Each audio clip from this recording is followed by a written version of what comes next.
বালুরঘাট থেকে Hili rail line সম্প্রসারণের জন্য সরকারের তরফে জমি অধিগ্রহণ প্রক্রিয়া শুরু হয়েছে। জমি অধিগ্রহণের জন্য জমিদাতাদের জমির নথি খতিয়ে দেখার কাজ চলছে। ইতিমধ্যেই কিছু জমিদাতার অ্যাকাউন্টে টাকা ঢুকতেও শুরু করেছে। মূলত যাদের জমি অধিগ্রহণের ক্ষেত্রে কোনো ধরনের সমস্যা নেই তাদের টাকা দিতে শুরু করেছে প্রশাসন।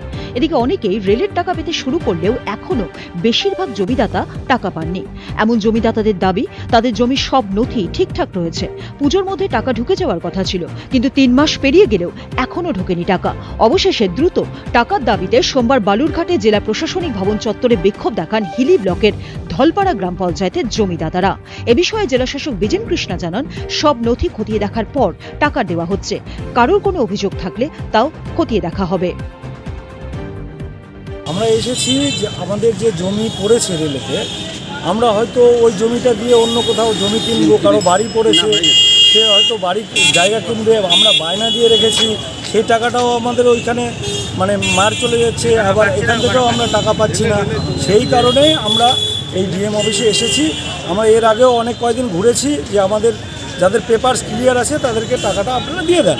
ওনারা বলছে যে হ্যাঁ আপনাদের পেপারস ক্লিয়ার আছে, আপনাদের টাকা পেয়ে যাবেন। এই পেয়ে যাবেন বলতে বলতে আমাদের 3 মাস চলে গেল। এর আগে যখন মিটিং হয়েছিল ডিএম সাহেব বলেছিল যাদের পেপারস ক্লিয়ার আছে তারা নভেম্বরের মধ্যেই আপনারা টাকা পেয়ে যাবেন। আমাদের নভেম্বর তো চলে গেল, তারপরে নতুন সাল পড়েছে, নতুন সালের আজকে 8-9 তারিখ চলে যাচ্ছে, আমরা এখনও টাকা পয়সা পাচ্ছি না। আমরা হিলি বালুরঘাট প্রকল্পের রেলে আমাদের জমি পেয়েছে, এই দাবিতে আমরা এখানে এসেছি। কারণ রেল জমি অধিগ্রহণ করেছে, কিন্তু আমরা যারা জমিদাতা কিনে এসেছি আমরা কেউ টাকা পাইনি। টাকা দেওয়া সব শুরু হয়ে গেছে, কিন্তু 1 মাস থেকে মোটামুটি দেখা যাচ্ছে টাকা আর কারো অ্যাকাউন্টে ঢুকতেছে না। কী কারণে ঢুকতেছে না, এই বিশেষ করে এটা তো জানার দরকারই।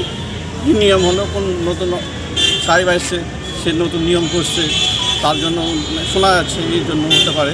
কিন্তু আমরা চাই যাদের জমি ক্লিয়ার আছে হিলি টু বালুরঘাট তাদের যেন টাকাটা আগে দেওয়া হয়। ধরনের প্রকল্প খরচের জমি অধিগ্রহণের প্রক্রিয়া চলছে, ঠিকঠাকই চলছে। তাতে যাদের কাগজ ঠিকঠাকই আছে তাদের সবাই টাকা পেমেন্ট করছে।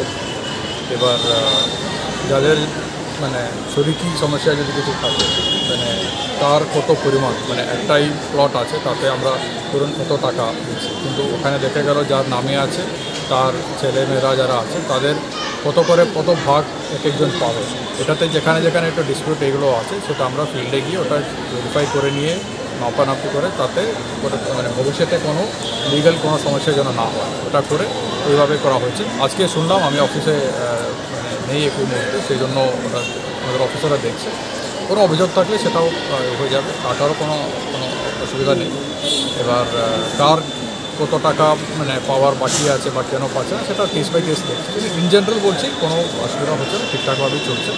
কিন্তু টাকা পেমেন্টের ব্যাপার আছে, ভালো করে দেখে একদম সব পয়েন্টগুলো দেখে তারপরে ছাড়া হবে। কারণ এখানে একটা ডিসপিউট তৈরি হয়ে গেলে পুরো প্রকল্পের ওটা এফেক্ট পড়ে যাবে।